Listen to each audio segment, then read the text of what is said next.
94,000 करोड़ का नुकसान हो रहा है, ये आपको नहीं दिख रहा है इस आंदोलन की बात कर जाएगी। डेली का 94,000 करोड़ का नुकसान हो रहा है, किसान धरने में बैठे हुए हैं। एक बात मुझे बताइए, आपने ये तो कह दिया कि मैं पढ़े लिखा हूँ, आप अनपढ़ हैं क्या? आप अनपढ़ ही लगते हैं मुझे। आप मुंह से गूंगे, जबान के गूंगे और आंख से अंधे हैं। आप लोग एक बात बताइए, 6 महीने भारत देश की अर्थव्यवस्था रुक गई थी, 6 महीने।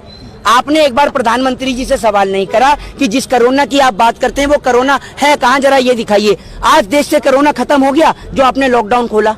6 महीने कभी आपने ताली बजवाई, कभी थाली बजाई, और ताली और थाली इसलिए बजाई क्योंकि आज भी आप जैसे अंधभक्त इस देश के अंदर हैं और देश में सब कुछ बिक गया। अगर कुछ बिकना बाकी है तो आप जैसे अंधभक्तों की किडनी, और वो भी जल्द बिकेगी इस देश के अंदर। पंजाब में 200 से ज्यादा जियो जो टावर है उसको ठप कर दिया गया। ऐसे में जो रिलायंस कंपनी है उसने नोटिस दे दिया, सरकार से मदद मांगी है कि किसान आंदोलन की हार में हमारी चीजों को नुकसान पहुंचाया जा रहा है। कैसे देखते हैं 200 से ज्यादा क्यों ना पहुंचाया जाए? मुझे एक बात बताइए, आज बिजली का प्राइवेटाइजेशन हो चुका है। देश के गरीब, मजबूर और लाचार किसान के खेत में वो बिजली के टावर खड़े रहते हैं, लेकिन किसान को उस बिजली के टावर का 1 रुपया नहीं मिलता। आप एक बात मुझे बताइए, आप वो बिजली का टावर अपने घर की छत पे लगवा सकते हैं?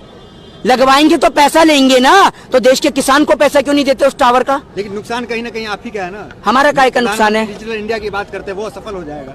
प्रधानमंत्री जी डिजिटल इंडिया की बात करते हैं, एक बात मुझे बताइए, डिजिटल इंडिया की आप बात तो कर रहे हैं, कहाँ से डिजिटल इंडिया बना है ये बताइए मुझे, कहाँ से बना है? बस प्रधानमंत्री जी को वीडियो कॉल पे बात करनी आ गई तो डिजिटल इंडिया बन गया है?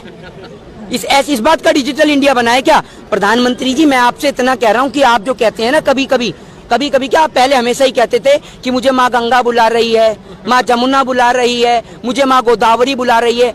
आपको कोई सी माँ नहीं बुला रही, आपको बुला रही है तो बहन जसोदा गुजरात के अंदर। आप वहाँ पहुँचिए और देश के किसान को माफ करिए।